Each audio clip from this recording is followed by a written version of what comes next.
There are many things happening in the world, and the world continues to change.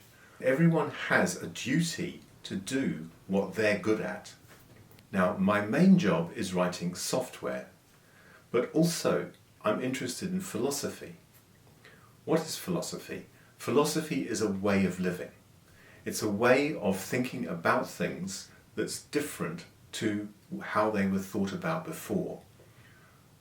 Over the years, over the centuries, we have developed different philosophies, various philosophers like Schopenhauer and Plato, and not in any particular order, Hegel, and well, you get the picture. Each philosopher has learned from his forebears and outdoes them and comes up with something better.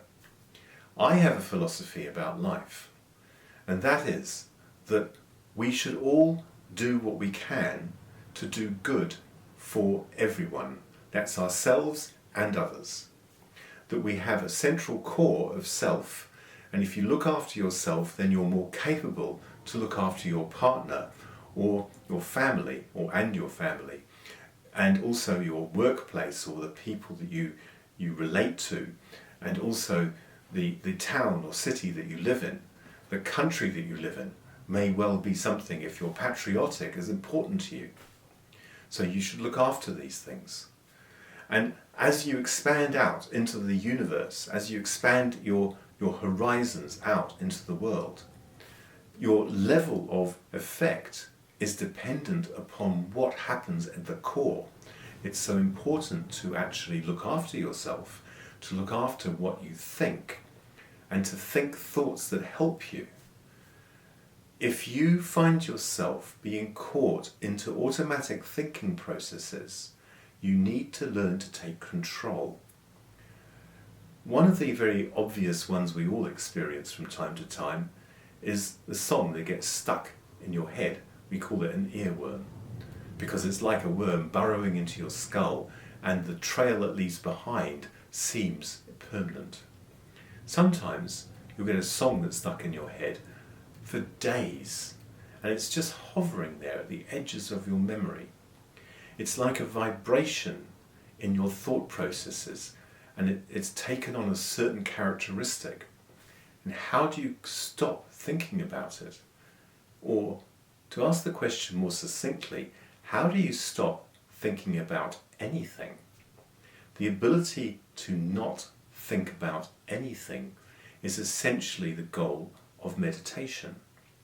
If you can meditate, you put your focus on your breath to the exclusion of all else.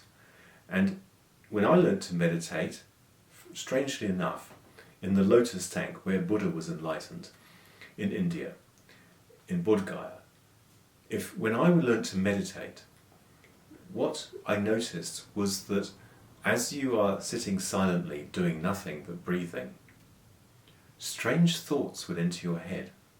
There's two stages. One is to notice the thought and just stop it and just return to the breath. The other one is to notice the thought, look at it, and then return to the breath. They're very slightly different.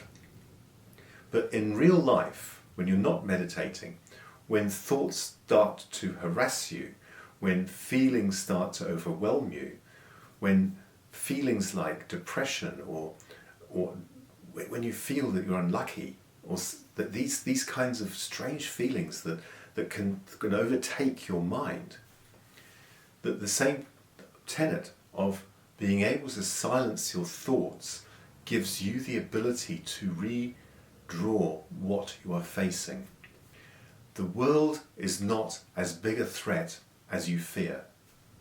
The fears you have can take over, but where do they come from? They come from our childhood. They come from times when we felt weak, when we felt victimized, when we felt pain, that you may not want to bring into the present.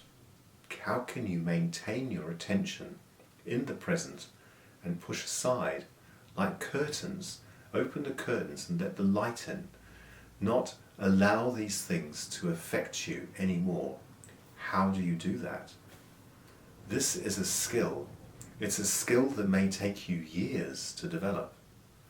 It may take you days to develop. You may develop it instantly.